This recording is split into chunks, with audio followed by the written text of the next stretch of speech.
Hello everyone, welcome back to our channel, and for today's video, pag-uusapan naman natin ang determining textual evidence ng reading and writing skills, Quarter 4, Module 7.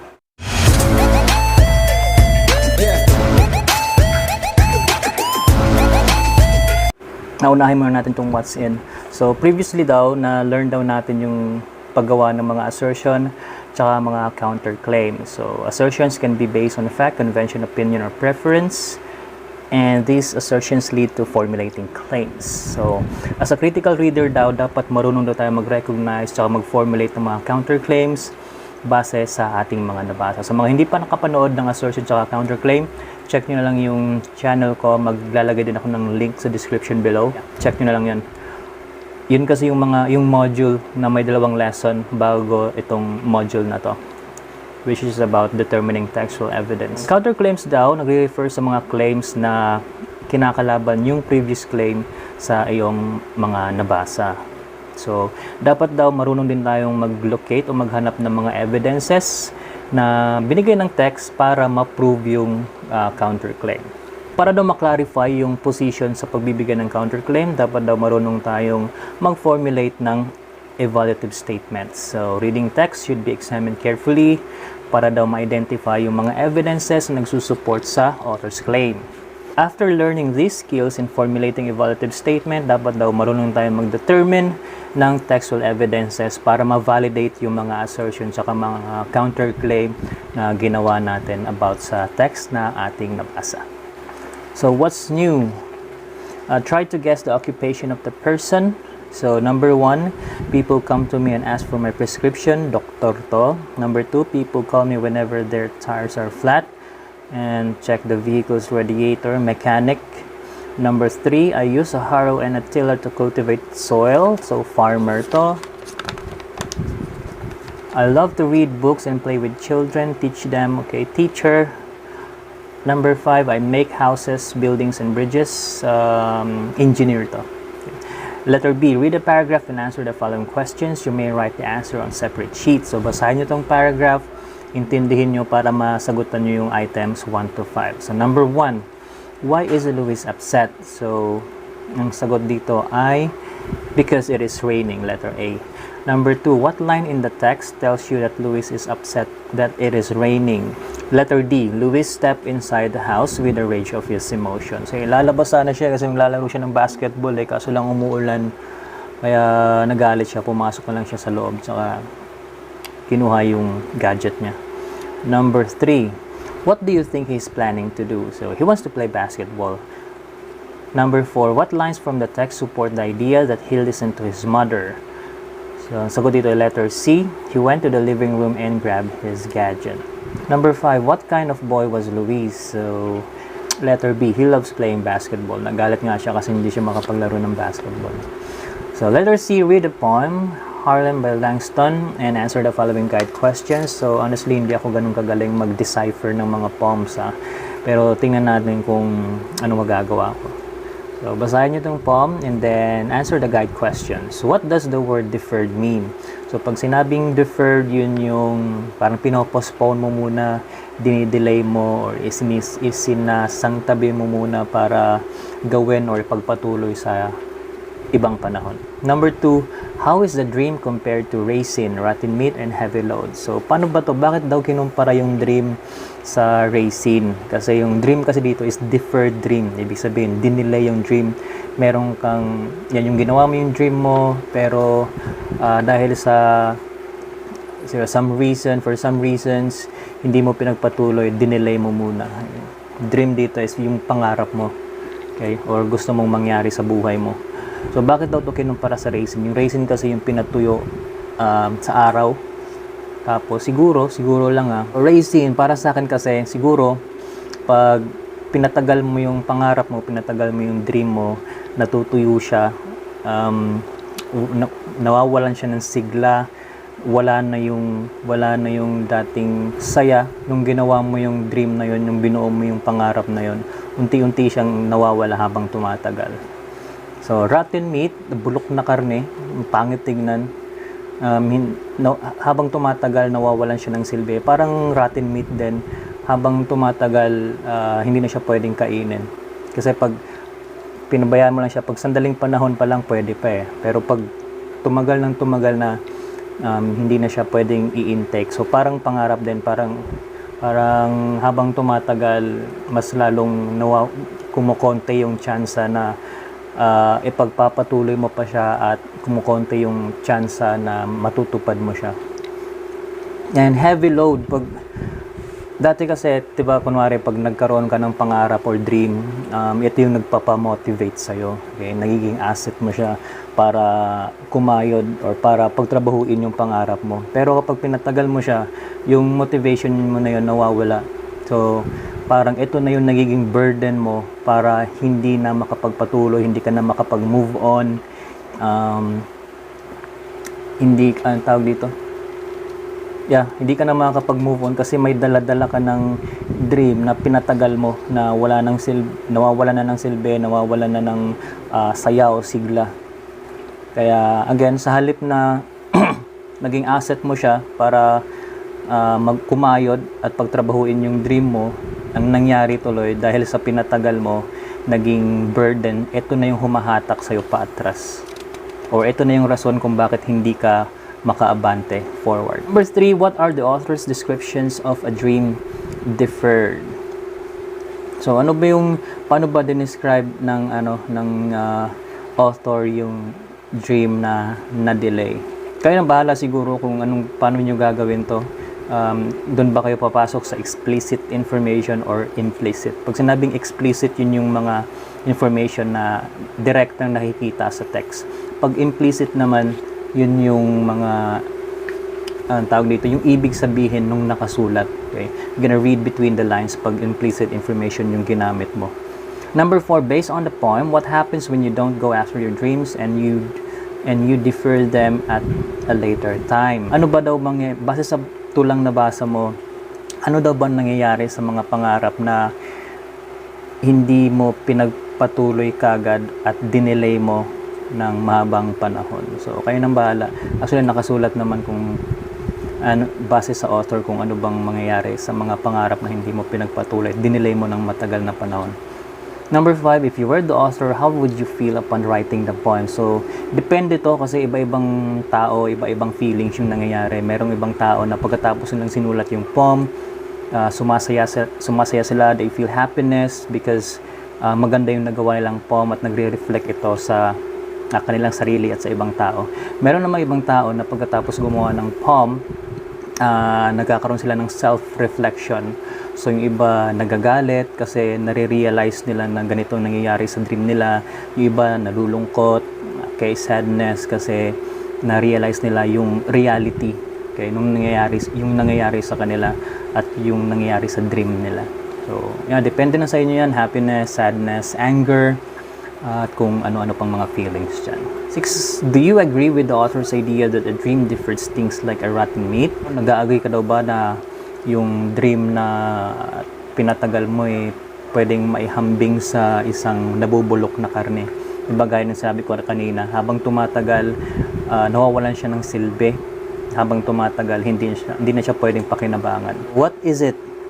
After answering the questions in the previous activity, na-identify mo daw yung mga words galing sa poem para maintindihan ang gustong sabihin ng author.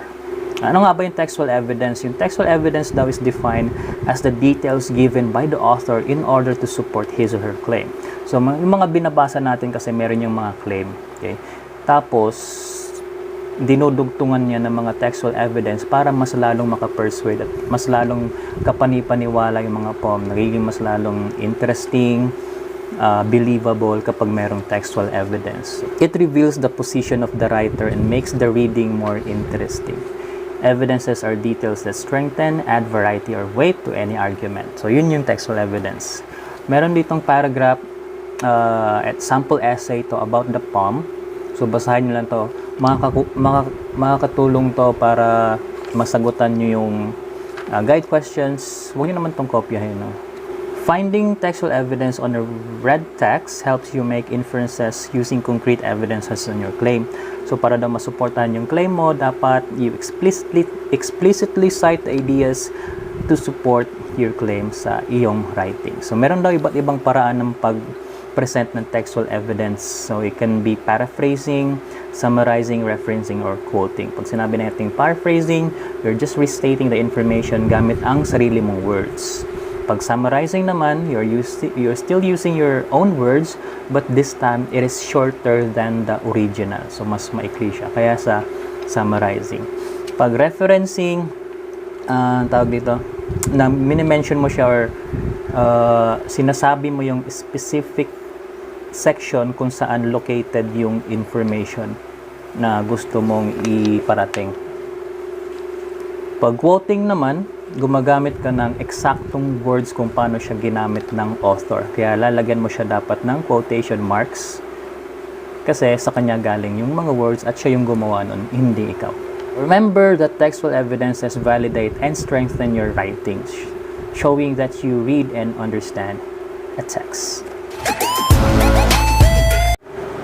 Hello, so ayan, nahinto yung pagre-record ko kanina kasi kailangan ko munang paliguan si baby. Well, anyway, dito na tayo sa what's more. Letter A, express your claim or counterclaim on the following topics below and explain your answers. Number 1, the topic here ay Black Lives Matter. So, itong Black Lives Matter galing to, nagmula to sa US kasi meron kasing African-American na napatay ng mga pulis kaya nagkaroon ng Black Lives Movement. So, gagawin daw, mag-express kayo ng claim or counterclaim. So, either the two. Kung claim naman, pwede mong sabihin na every human beings are equal. Yun, pwede yung claim. And then, do not forget, meron din ditong part kung saan i-state mo yung reasons behind your opinion. Magbigay kayo ng rason kung bakit nasabi nyo na lahat ng tao ay equal. So, ganun lang. Number 2, topic here is Anti-Terrorism Bill. Konti lang yung alam ko sa bill na to. Ang alam ko lang base sa balita, maraming nagre-reklamo or maraming pumipigil para mapasa tong bill na to kasi pwede daw itong gamitin para ma-violate ang human rights. Kasi base sa narinig ko lang, pag kasi napasa na to, naging law na tong anti-terrorism bill, pagka kasi nahuli ka na kumokontra daw sa gobyerno, pwede kang hulihin kagad, tapos maraming malalagpasan ng mga due process. Pwede siyang i-take advantage ng mga nasa posisyon. Kaya maraming kumukontra. Pag claim, pwede mong sabihin na anti-terrorism bill must be passed and become a law. Ilagay niyo yung rason nyo kung bakit pabor kayo sa pagpasa ng bill at maging law itong bill na to. Sa number 3, ang topic rito ay distribution of cash aid under the Social Amelioration Program in the Philippines. Gawa nyo ng claim or counterclaim. Sa claim naman, pwede nang sabihin na distribution of cash aid is very helpful, especially to the poor people. So, yun ay isang example na claim of value. So, kung maalala nyo ba, meron tayong tatlong claims. Meron claim of fact, claim of policy, and claim of value. So, yung sinabi ko kanina, isang example of claim of value kasi it's about good or bad, better or not, beautiful or ugly, mga ganun. Dito sa counterclaim naman, pwede niyong sabihin na I disagree that distribution of cash aid is a big help to Filipinos. So, isulat nyo rin yung rason nyo kung bakit yun yung sinabi nyo. Letter B, read the text below. Identify the assertion made by the author and the textual evidences used to strengthen his argument. Assertion or claim dito, kadalasan kasi yung mga assertion or claim nakikita yan sa pinakaunang banda ng paragraph or text. So, ang assertion or claim ay ang nationalism is one of the most potent factors in the cultural development of a people. So, hanapin yung textual evidence. Hindi ko na kayo pahihirapan. Ang textual evidence dito ay only those who truly love their own country and people, their tradition, history, and destiny can develop sincere interest in and admiration for the tradition, history, and destiny of other countries' people. So, yun yung textual evidence. So, yun yung sumusuporta sa claim or assertion ng author. Ang second sentence kasi, nagrarason lang siya, nabibigay lang siya ng background sa topic. or sa gusto niyang iparating. Letter C, read the article, then identify the claim on the text and think about your assertion and counterclaim related to the text read. Review lang, pag sinabing assertion, mag-agree ka sa claim, pag counterclaim naman, magdi-disagree ka sa claim. So, fill out nyo lang yung table dito. The claim about the text above, hanapin nyo yung claim. Kadalasan makikita siya sa first, so nandito siya sa first paragraph. Ito yung sinabi ng Department of Health na the country has begun to flatten the curve. Yun yung claim. So, your assertion naman about the text above, you can simply say, I agree with the Department of Health's claim that the country has begun to flatten the curve. Pag counterclaim naman, you can simply say, I disagree with the claim of the Department of Health that the country has begun to flatten the curve. So, yun yung pinakamadaling paggawa ng assertion tsaka counterclaim. Pero, hindi lahat ng assertion tsaka counterclaim nagsisimula sa I agree tsaka I disagree. Okay? Meron ding ibang paraan para ma-express yung assertion mo at counterclaim mo na hindi gumagamit ng agree or disagree. So, malalaman mo yun mamaya. What I have learned, reflect on what you have learned in this lesson by completing the diagram. What were your thoughts or ideas about the principles of textual evidence prior to the discussion of the lesson? So, dugtungan nyo lang to, words na I thought. So, dito pwede kayong maging honest. Dapat lang logical yung sagot nyo. Dapat lang matino yung sagot nyo para hindi kayo magkamali dito. So, dito sa I learned that, ito yung mga additional ideas na nakuha mo pagkatapos mong mabasa yung lesson about textual evidence. So, ano ba yung mga pwede mong isulat dito? So, pwede mong ilagay dyan na textual evidence are details that you can use to support your claim. So, pwede mong gawa yan. Actually, marami ka namang pwedeng ilagay dito eh. Ang tip ko lang sa inyo, huwag lang kayong kopya ng kopya. Dapat i-paraphrase nyo. Gumamit din kayo ng complete sentence in answering this part. So, pwede rin yun itong ilagay, mga ways of presentation. I learned that there are several ways of presenting textual evidences. So, those are paraphrasing, summarizing, referencing, and quoting. Pwede nyo ilagay din dito. So, what I can do, letter A, prove your response in the question. Are we ready for the new normal? Write your answers on the given quadrants below. Dito sa restate the question, isulat nyo lang ulit ng question. Are we ready for the new normal? And then write your response or opinion about the question.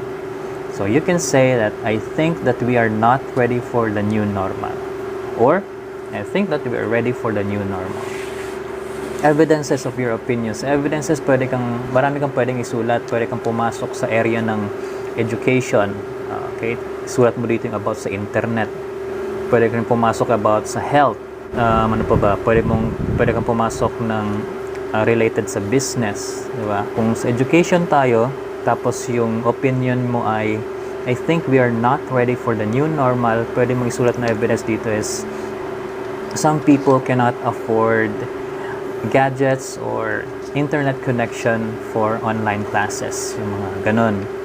So, use your own words and thoughts to explain what the evidence means. So, yung evidence na ginamit mo para masuportahan yung opinion mo, i-explain mo daw yon. So, bakit mo nasabi na maraming taong hindi maka-afford ng internet or gadget ngayong new normal? So, pwede mong sabihin na marami kang kakilala na, especially in the province, dito sa amin, marami talagang lugar na mahina yung internet connection at maraming mga mahihirap na estudyante na hindi maka-afford ng smartphone. Letter B, practice determining the best set of textual evidences in a material read by doing the following. So, magsesearch daw kayo ng article or reading material online on any of the following topic: COVID-19, anti-terror bill, Black Lives Matter movement, bayanihan to heal as one act. So, tip ko lang sa inyo, piliin niyo yung topic kung saan kayo mas komportable at piliin niyo yung topic na mas madaling maintindihan o yung topic na marami na kayong alam. Number 2, construct your claim or assertion or counterclaim on the chosen topic. Provide at least 3 textual evidences to support your opinion. Guys, yung sinasabing claim tsaka counterclaim dito is yung galing sa inyo. Hindi yung galing sa article. So kapag sinabi na article na a lot of people died due to COVID-19. So yun yung claim ng article, hindi yun yung isusulat nyo dito. Ang gawin nyo, lagyan nyo na lang ng I agree. Right? I agree with the claim of the author that COVID-19 killed a lot of people, or a lot of people died because of COVID-19. So, lagyan na lang ng I agree. Dito yun, assertion, kasi nag-agree kayo. So, counterclaim naman, you can use I disagree. So, yun yung pinakamadaling paraan ng pagsusulat ng assertion saka counterclaim. Number 3, provide at least 3 textual evidences to support your opinion.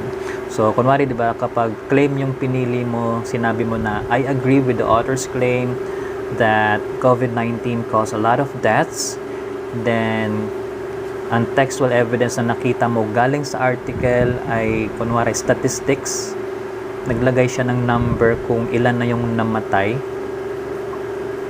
huwag nyong limitahan yung answer nyo doon.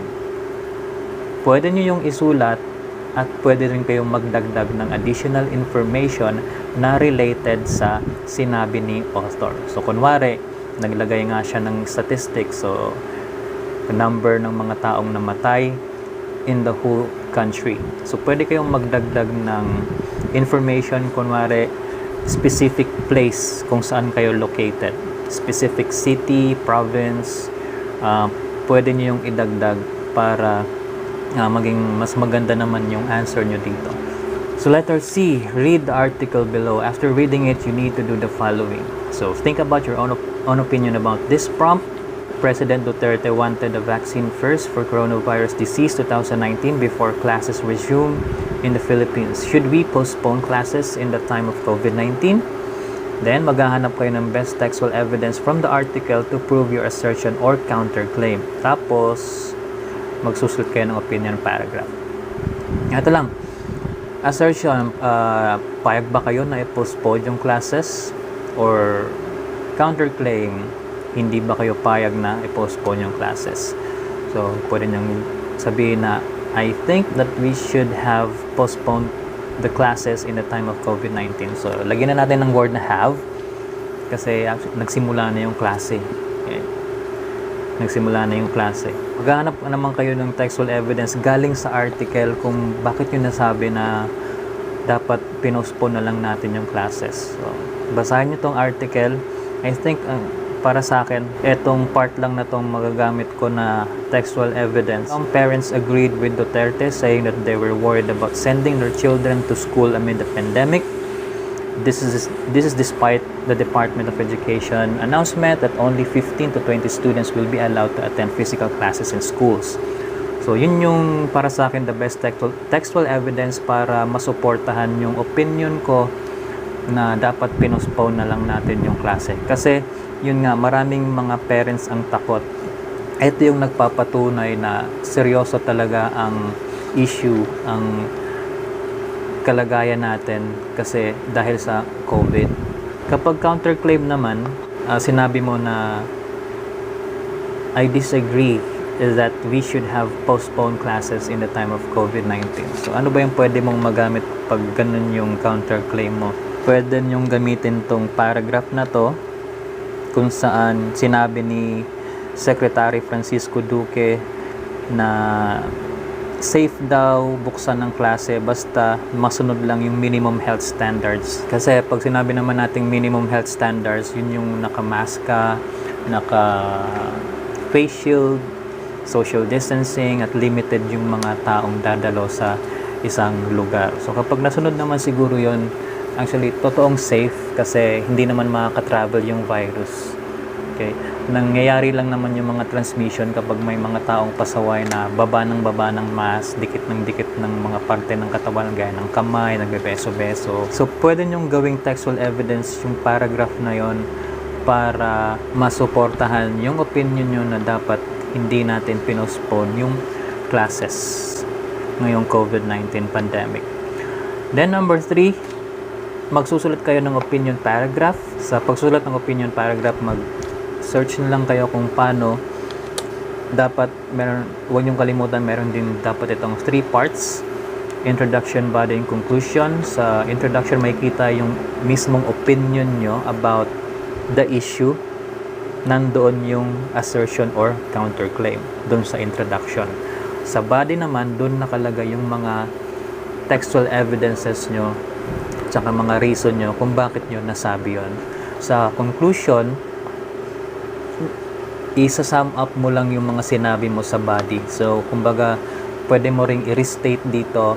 In other words, yung mga sinabi mo sa introduction, i-stress mo ulit yung opinion mo na nabanggit mo sa introduction. So, assessment. Identify the words that best describe the following statements. Choose your answer on the word pool. You may write your answer on a separate sheet. Madali lang tong assessment na to. So, sagutan natin tong assessment. Number 1, it is stated clearly and in detail. Answer dito ay explicit. Number 2, it means implied or indirect. Ito yung implicit. Number 3, it means drawing a conclusion on the basis of circumstantial evidence. Ito yung inference. Number 4, it is defined as the details given by the author in order to support his or her claim. Ito yung lesson. So, ito yung textual evidence. And lastly, number 5, this is a statement or series of statements for or against something. Argument ang sagot doon. Letter B, analyze the paragraph and answer the following questions. Write it in your answer sheet. So after work, Domeng takes off his muddy boots at the doorstep. Ditas would check if the boots were placed on its rack. He then places his soiled clothes in the laundry basket and places his toolbox in the cabinet. She tells him to freshen up before eating dinner. Then, Domeng goes straight to the shower. Dita sets the table while waiting for him and dines with him afterwards. Number 6, what type of work does Domeng do? He is a construction worker base sa textual evidence na muddy boots. Number 7, based on the text, how do you know Paul works in a construction? Meron itong merong ang tawag dito, typo error ha. So, yung A, B, B, C kasi yung dito choices. So, A, B, C, D dapat to. Ang answer dito is letter D. His boots are muddy and his clothes are soiled. Number 8, what type of person is Alice? Boom, sino si Alice? Kasi yung asawa niya kasi si Ditas. Siguro to na Eddie. Ang sagot dito ay letter D, meticulous and organized. Number 9, what type of relationship do Doming and Ditas have? They are husband and wife. Letter C, each argument below, or analyze each argument below and choose the correct letter of answer. So, number 10, argument. School uniforms are very beneficial in schools today. Which would be a claim for this argument? So, very beneficial daw. Ano daw yung claim? So, ang claim dito ay uniforms in schools increase student safety. So, yun yung claim. Number 11, milk is very healthy for the human body. Ano daw ba yung counterclaim? Ang answer dito ay drinking milk contributes to obesity. Kasi pag sinabi nating healthy yung human body, assertion kasi yung milk helps to strengthen bones, and assertion din yung letter C. Ito yung sinasabi ko kanina na pwede kang bumuo ng assertion tsaka counterclaim na hindi gumagamit ng I agree o I disagree. Number 12, cell phone radiation is harmful to people. Ano ang claim? So, ang answer dito ay letter C. Okay? There is a correlation between cell phone radiation and brain tumors. Number 13, argument. There are several disadvantages to social media. Ano nga ba ang counterclaim? So, since na disadvantages yung argument, ang counterclaim mo dito ay letter C. Social media allows news to be broadcasted quickly. Number 14, argument. There are several disadvantages to social media, which would be a claim. So, ang claim mo dito, disadvantage Students who use social media often have lower grades. So, yun yung disadvantage. Number 15, college athletes should be paid, which would be a claim for this argument. Letter B yung sagot dito. College athletes bring in money for the college because people pay to come watch them play. Alright. Additional activities. Magsusulat ka lang ng persuasive paragraph. Ang persuasive paragraph, yun yung naghihimok sa mga readers o ibang tao para pumabor sa point of view ng writer o author. You may include either your assertion or counterclaim on your chosen topic and cite textual evidences to support your opinion. So, kahit anong topic lang, guys, ang gawin nyo dito, magbibigay kayo ng assertion or counterclaim about sa topic. Then, gagamit kayo ng mga textual evidence para, of course, ma-persuade nyo yung mga reader nyo. Okay, so I think that's gonna be all for this module. Thank you very much for watching. And kung bago ka pa lang sa channel ko, do not forget to subscribe and like and share mo na rin sa mga friends mo. Yes, thank you very much for supporting the channel. Bye!